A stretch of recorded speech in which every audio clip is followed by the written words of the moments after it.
Welcome back guys to this channel. In this video, I will show you how to set up Office in Teams without auto reply.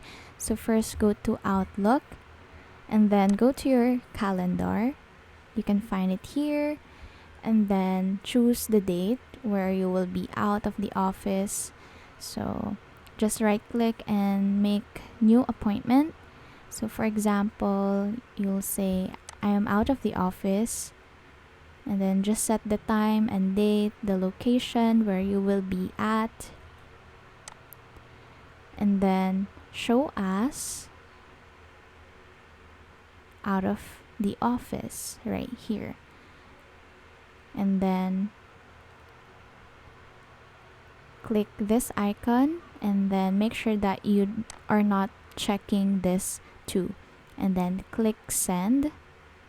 But first, of course, you will have to put the recipient's email and then click send, and then here it is now sent to your colleague.